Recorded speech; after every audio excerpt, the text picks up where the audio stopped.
پاکستانی قوم کو اور خاص طور پہ جو ہمارے شہید ہیں، چاہے وہ آرمی کے ہوں، چاہے وہ پولیس کے ہوں، اور ان کے لاحقین، یتیم اور جو بیوہ ہیں، یہ ہم اپنا فرض سمجھتے ہیں کہ اپنی خوشیوں میں ان کو اسی طرح شامل کریں جس طرح ہم اپنے گھر والوں کو شامل کرتے ہیں۔ تو میں ایک دفعہ پھر سب کو یہ زمان تو بار بننے والی حکومت جو ہے، یہ آپ دیکھیں گے کہ ان کے کوئی پاؤں نہیں ہیں، ان کے پاؤں اکھڑ جائیں گے اور یہ جہاں سے آئے ہیں وہیں یہ بھاگے پھریں گے۔ اور میری دعا ہے اللہ تعالیٰ سے کہ عمران خان صاحب کی قیادت میں پاکستان کو وہ مقام ملے عالم اسلام میں جو آج تک پاکستان حاصل نہیں کر سکا۔ اور انشاءاللہ آپ دیکھیں گے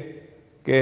نیت ٹھیک ہو، اللہ تو جانتا ہے نا ہماری نیتوں کو، نیت ٹھیک ہو تو پھر اللہ کی برکت جب شامل ہو جاتی ہے تو تمام رکاوٹیں، مشکلات چاہے کتنی ہی بڑی ہوں، وہ آہستہ آہستہ دور ہوتی چلی جا رہی ہیں اور جائیں گی۔ اور اس میں کوئی شک نہیں ہے کہ جو بھی جھوٹ اور بیرونی سازشوں سے بنی ہوئی حکومت جو ہوتی ہے، اس کے کوئی پاؤں نہیں ہوتے، وہ کھڑی نہیں ہو سکتی مشکلات میں۔ اس لیے پاکستان کو ایسی حکومت جو ہے وہ تمام پاکستانی دیکھیں گے کہ کس طرح وہ ذلیل و خوار ہو کے تو یہاں سے بھاگیں گے۔ اسی طرح میں یہ کہنا چاہوں گا کہ یہ یاد رکھنا انشاءاللہ، یہ جو ہمارے منحرف اراکین ہیں نا 25، جس میں انفارچونیٹلی عورتیں بھی ہیں، منارٹی کے لوگ بھی ہیں،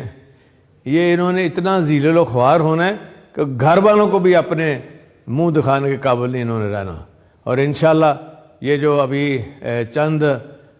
دنوں کی اور ہفتوں کی حکومت جو ہے، یہ آپ کو ایسی چلتی نظر آئے گی، دم دبا کے بھاگیں گے کہ کبھی شاید یہ ان کا کوئی وجود ہی نہیں ہے، ان کی کوئی حیثیت ہی نہ ہو۔ اور یہ سارا کچھ انشاءاللہ آپ، میں اور ساری قوم ان قریب یہ سارے معاملات دیکھے گی، اور پھر پاکستان جو ہے یہ ترقی کی صحیح سمت ہوگی طے، اور یہ پاکستان اپنا ملک جو ہے جن مقاصد کے لیے حاصل کیا ہے وہ اس طرف پیش قدمی ہوگی، اور پاکستان ترقی